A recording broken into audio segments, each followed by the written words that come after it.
Well, with that fascination of old records and stuff, then comes this week's Album Wars. Totally taking advantage of an opportunity, because I could never have this album war with J-Dog, who is not as big of a fan, and that is Annihilator. Alice in Hell versus Never Neverland. Now, let's take a stab before we assess what our choices would be. What do you think the internet would choose on that one?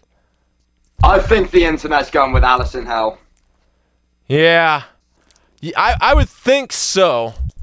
So, me personally, I'm going with Alice in Hell. How about you? Yeah, well, that's the funny thing. I think the internet's going to go with Alice in Hell. I think that's a cult classic for the time especially. And I was going to go with Alice in Hell when we were talking about this earlier. And I've just decided I'm actually going with Never Neverland. And Really? That's my final answer. All right. How? Yeah. And here's the simple thing, which is nostalgia. I do think Alice in Hell is probably a better album, but Never Neverland was the first Annihilator album I heard, and I think that's what's for me. Well, you know, what interests me, though, too, is, well, something to point out about Annihilator is that, like, I would choose it, yes, because it's got a lot of the demo era stuff, and at least in my head, when I am slightly cringing through, oh God, what the hell is his name? Randy Rampage, right? He's the vocalist on Alice in Hell? You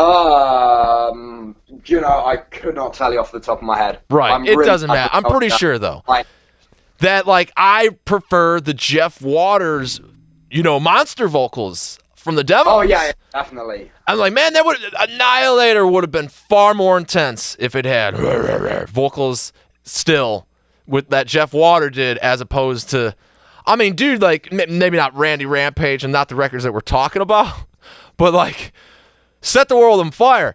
That's a record. The guy has a lisp on that one. Like, I don't know. Annihilator and vocalists has always been we'll just say an interesting ride. Yeah, I mean, I think they're a riff band. Like, they're a band you listen to if you want a really fucking catchy riff. That's where I stand. Where do you stand on new Annihilator, or current? Yeah, crucify me if you will, but I still enjoy most of what Annihilator are putting out, probably from a guitarist perspective. But, yeah, I think they have some really killer hooks and stuff.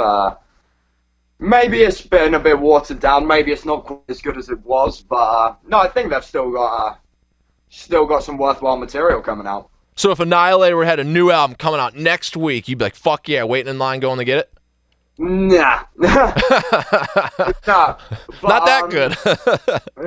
No, I mean, I think it's more like if I'm going through my local record store and it's like, okay, $5 new Annihilator album, I'm gonna see what that's about. Okay, I'd imagine that's everybody that's listening to later Annihilator. It's like, yeah.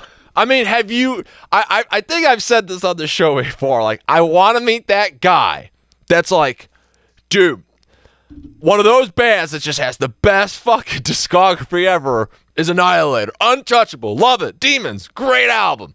That guy can't exist. Yeah. There's no fucking way. I don't think you're gonna meet that guy anytime soon. Because Demons, what was it?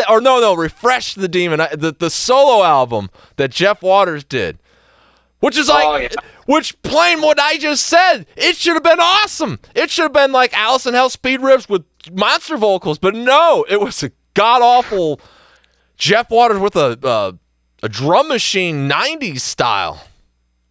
If you remember. Yeah, it's not what it could have been. But that's like, when did they redeem themselves? Like, that was like awesome. Like, so because like, what's after that?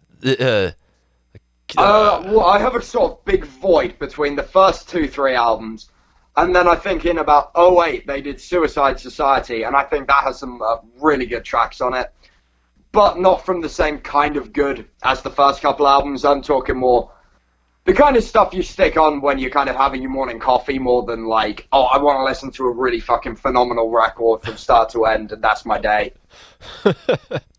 It's still within the tone of what I would think somebody would describe Annihilator. Like, yeah, there's just never that, like, fuck, you know what I mean? There's like, the It's elitist. not a passionate fandom. Yes.